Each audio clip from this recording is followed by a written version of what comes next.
ਬਿਸਮਿਲ੍ਲਾਹਿਰਰਹਿਮਾਨਿਰਰਹੀਮ। ਮੈਂ ਮੰਮਾ ਦਾ ਮੇਨ ਮਾਸ਼ਾਅੱਲਾ ਜੀ ਅੱਜ ਪੱਕਣ ਲੱਗਾ ਜੀ ਦੇਸੀ ਮੁਰਗੀ ਦਾ ਸਾਲਣ। 1 ਕਿਲੋ ਸਾਡੇ ਕੋਲ ਮੁਰਗੀ ਅੱਛੇ ਤਰੀਕੇ ਨਾਲ ਇਹਨੂੰ ਧੋ ਲਿਆ, ਮਜ਼ੀਦ ਧੋਵਾਂਗੇ। 1 ਪਾਈਆ ਦੇ ਕਰੀਬ ਟਮਾਟਰ ਨੇ, 1.5 ਪਾ ਦੇ ਕਰੀਬ ਪਿਆਜ਼ ਹੈ, 2 ਤੁਰੀਆਂ ਲਸਣ ਦੀਆਂ ਨੇ ਤੇ 20 ਗ੍ਰਾਮ ਦੇ ਕਰੀਬ ਅਦਰਕ ਹੈ। ਮੁਕੰਮਲ ਪ੍ਰੋਸੀਜਰ ਦੱਸ ਰਹੇ ਹਾਂ। ਕਾਲੀ ਮਿਰਚ ਅਸੀਂ ਘੱਟ ਤੋਂ ਘੱਟ ਦਾਦੜ ਕਰ ਲਈ ਹੈ ਕੁੰਡੀ ਡੰਡੇ ਨਾਲ, ਇਹਦਾ ਆਪਣਾ ਹੀ ਜ਼ਾਇਕਾ ਹੈ।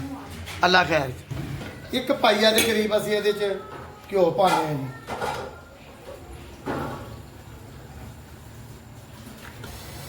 ਅੱਛਾ ਜੀ, ਮਾਸ਼ਾਅੱਲਾ ਘਿਓ ਸਾਡਾ ਹਲਕਾ ਜਿਹਾ ਗਰਮ ਹੋ ਗਿਆ। ਇਹਦੇ ਵਿੱਚ ਅਸੀਂ ਸਭ ਤੋਂ ਪਹਿਲੇ ਵੱਡੇ ਪੀਸ ਪਾਵਾਂਗੇ। ਇਹਨੂੰ ਲੈਗ ਕਹਿੰਦੇ ਨੇ ਜੀ, ਡਰਮ ਸਟਿਕ ਵੀ ਕਹਿੰਦੇ, ਇਹਨੂੰ ਕਹਿੰਦੇ ਨੇ ਥਾਈ ਦੀ ਬੋਟੀ। ਇਹ ਲੈਗ ਦੇ ਥੱਲੇ ਹਿੱਸੇ 'ਚ ਪੀਸ ਹੁੰਦਾ ਹੈ, ਇਸ ਤੋਂ ਬਾਅਦ ਦੂਸਰਾ ਪੀਸ ਹੁੰਦਾ ਹੈ। ਇਸ ਕਰਕੇ ਤੁਹਾਨੂੰ ਨਾਮ ਦੱਸ ਰਹੇ ਹਾਂ, ਇਹ 3 ਪੀਸ ਦਾ 1 ਲੈਗ ਬਣ ਜਾਂਦਾ ਪੂਰਾ। ਮਾਸ਼ਾਅੱਲਾ ਜੀ ਦੇਸੀ ਮੁਰਗੀ ਸ਼ੋਰਵੇ ਵਾਲੀ।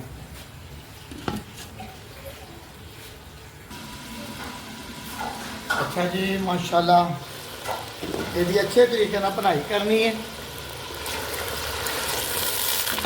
मुख्तलिफ तरीके ने जी पकाने के। अच्छा जी कलेजी पोटा दिल गर्दना यह भी अभी पा देंगे हूँ। यदि अच्छे तरीके ना बनाई करेंगे डार्क ब्राउन जो हो जाएगा ना, उस तो बाद तुहानू पूरा प्रोसीजर दसांगे जी ये हूँ की पैना है।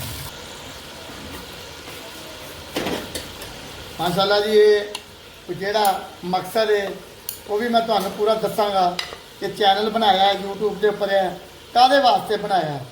ਮਾਸ਼ਾਅੱਲਾ ਇਹਦੇ ਨਾਲ ਨਾਲ ਲੰਗਰ ਪੱਕਦਾ ਹੈ, ਲੰਗਰ ਦੇ ਨਾਲ ਨਾਲ ਛੋਟੇ ਛੋਟੇ ਬੱਚੇ ਕੁਰਾਨ ਪਾਕ ਸੁਪਾਰੇ ਪੜ੍ਹਦੇ ਨੇ।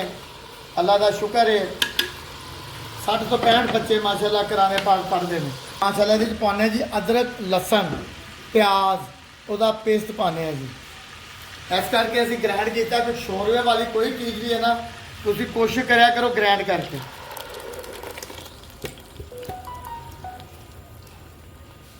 ਇਹਦਾ ਜੋ ਮਜ਼ਾ ਭਨਾਈ ਜਾਣਾ, ਬਸ ਇਹਦੀ ਭਨਾਈ ਕਰਨੀ ਹੈ। ਹੋਰ ਮਸਾਲੇ ਜਿਹੜੇ ਪੈਂਦੇ ਨੇ ਮਜ਼ੀਦ ਉਹ ਵੀ ਤੁਹਾਨੂੰ ਮੈਂ ਦੱਸਣਾ ਜੀ। ਮਾਸ਼ਾਅੱਲਾ ਜੀ 200 ਤੋਂ 250 ਬੰਦੇ ਦਾ ਲੰਗਰ ਪੱਕਦਾ ਹੈ, ਹਫਤਾ, ਇਤਵਾਰ, ਪੀਰ 3 ਦਿਨ। ਮਾਸ਼ਾਅੱਲਾ ਅੱਲਾਹ ਤਾਲਾ ਕਬੂਲ ਕਰੇ ਜੀ। ਉਹਦੇ ਨਾਲ ਨਾਲ ਅਸੀਂ ਰੈਸਪੀਆਂ ਬਣਾਈ ਦੀਆਂ ਨੇ ਕਿ ਚਲੋ ਕਿਸੇ ਤਰੀਕੇ ਨਾਲ ਚੈਨਲ 'ਚੋਂ ਕੋਈ 4 ਪੈਸੇ ਆਏ ਨਾ, ਜੇ ਤੱਕ ਕੋਈ ਰੌਲਾ ਨਹੀਂ। 3-4 ਸਾਲ ਹੋ ਗਏ ਨੇ, ਲਿਹਾਜ਼ਾ ਤੁਸੀਂ ਇਸ ਲੰਗਰ ਦੇ ਵਿੱਚ ਹਿੱਸਾ ਪਾਉਣਾ ਚਾਹੁੰਦੇ ਹੋ, ਇਸ ਚੈਨਲ ਨੂੰ ਲਾਈਕ, ਸਬਸਕ੍ਰਾਈਬ, ਸ਼ੇਅਰ ਕਰਕੇ ਵੀ ਹਿੱਸਾ ਪਾ ਸਕਦੇ ਹੋ। ਜਿਹਦੇ ਰਹੇ ਵਸਦੇ ਨੇ, ਖੁਸ਼ ਨੇ ਜੀ। ਅੱਛੇ ਤਰੀਕੇ ਨਾਲ ਪਹਿਲੇ ਇਹ ਜਿਹੜੀ ਗ੍ਰੇਵੀ ਹੈ ਇਹਨੂੰ ਤਿਆਰ ਕਰਨਾ, ਇਹਦਾ ਅੱਛੇ ਤਰੀਕੇ ਨਾਲ ਇਹਦੀ ਦਾਣੇਦਾਰ ਬਣ ਜਾਏ। 1 ਚਮਚ ਨਮਕ ਦਾ ਜੀ, 1 ਚਮਚ ਲਾਲ ਮਿਰਚ ਧੂੜਾ, 1 ਚਮਚ ਸੁੱਕਾ ਧਨੀਆ, 1 ਚਮਚ ਹਲਦੀ ਦਾ। ਇਹਨੂੰ ਅੱਛੇ ਤਰੀਕੇ ਨਾਲ ਜ਼ਰਾ ਪਕਾਵਾਂਗੇ ਜੀ। ਮਸਾਲਾ ਅਜੇ ਬਿਲਕੁਲ ਤਿਆਰ ਨਹੀਂ ਹੈਗਾ, ਇਹਨੂੰ ਅੱਛੇ ਤਰੀਕੇ ਨਾਲ ਦੀ ਭੁਨਾਈ ਕਰਨੀ ਹੈ ਅਸੀਂ ਅਜੇ ਅੱਛੇ ਤਰੀਕੇ ਨਾਲ ਹੋ ਗਈ ਹੈ। ਮੁਰਗੀ ਦੇ ਪੀਸ ਪਾਣੇ ਨੇ, ਬੋਟੀਆਂ ਪਾਣੇ ਆ ਜਿਹੜੀਆਂ ਅਸੀਂ ਫਰਾਈ ਕੀਤੀਆਂ ਨੇ। ਇਹਦੇ ਤੇ ਤੁਹਾਡੀ ਹੁਣ ਮਿਹਨਤ ਹੈ ਕਿ ਤੁਸੀਂ ਇਹਨੂੰ ਕਿੰਨਾ ਕੁ ਭੁੰਨ ਸਕਦੇ ਹੋ। ਘੱਟ ਤੋਂ ਘੱਟ ਇਹਦੀ ਕਲਰ ਨਿਕਲਣਾ ਚਾਹੀਦਾ, ਇਹਦੀ ਗਰੇਵੀ ਨਿਕਲਣੀ ਚਾਹੀਦੀ ਤੇ ਤਰੀ ਨਿਕਲਣੀ ਚਾਹੀਦੀ ਹੈ।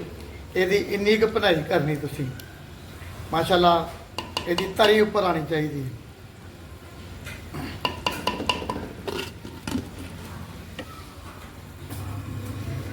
माशाल्लाह देखें जी, कलर देखें कैसा अपने आप सारा गोश्त भुज रहा, तरी बन रही है, बल्कि कि तरी बन गई है जी।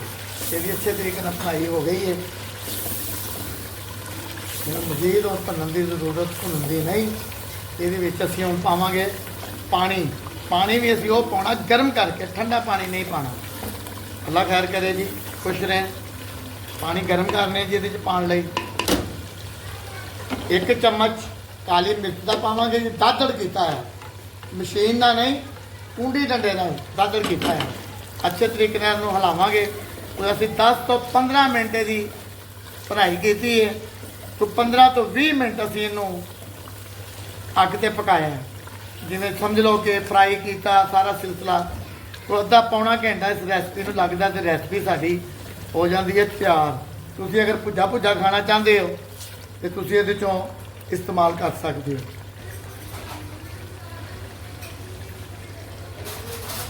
ਮਾਸ਼ਾਅੱਲਾ ਤੁਸੀਂ ਆਪਣੀ ਮਰਜ਼ੀ ਦੇ ਮੁਤਾਬਕ ਪਾਣੀ ਸਕਦੇ ਹੋ। ਘੱਟ ਤੋਂ ਘੱਟ ਮਾਸ਼ਾਅੱਲਾ ਜੀ ਤੁਸੀਂ 8 ਤੋਂ 10 ਬੰਦੇ ਨਾਸ਼ਤਾ ਕਰ ਸਕਦੇ ਨੇ। ਇਹ ਪਾਣੀ ਅਸੀਂ ਇਹਦੇ 'ਚ ਜੇ ਮਜ਼ੀਦ ਥੋੜ੍ਹਾ ਜਿਹਾ ਹੋਰ ਪਾ ਦਿੰਦੇ ਹਾਂ ਕਿ ਇਹਨੇ ਸੁੱਕਣਾ ਵੀ ਹੈ। ਇਹਨੇ ਘੱਟ ਤੋਂ ਘੱਟ ਜੇ 15-20 ਮਿੰਟ ਇਹਨੇ ਪੱਕਣ ਦੇਣਾ। ਇਹਨੂੰ ਅਸੀਂ ਹਿਲਾ ਕੇ ਇਹਨੂੰ ਹੁਣ ਪੱਕਣ ਦਈਏ। 10 ਤੋਂ 15 ਮਿੰਟ ਦੀ ਇਹਦੀ ਤਿਆਰੀ ਹੈ। ਅੱਲਾ ਕੀਤਾ ਸਾਲਨ ਸਾਡਾ ਤਿਆਰ ਹੋ ਜਾਏਗਾ।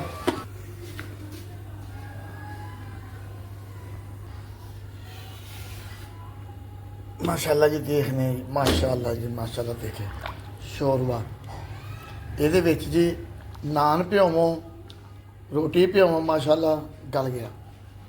ਇਹਨੂੰ ਅਸੀਂ ਅੱਛੇ ਜਿਹੇ ਬਰਤਨ ਵਾਸਤੇ ਕੱਢਣੇ ਆ ਜਿਹਨੂੰ ਮੈਂ ਹਰ ਵੀਡੀਓ 'ਚ ਕਹਿੰਦਾ ਕਿ ਪਾਰਲਰ ਲਿਜਾਣਾ। ਭਾਂਡੇ 'ਚ ਕੱਢ ਲਈਏ ਕਿਸੇ ਸਾਫ ਸੁਥਰੇ ਜੀ ਅੱਲਾ ਖੈਰ।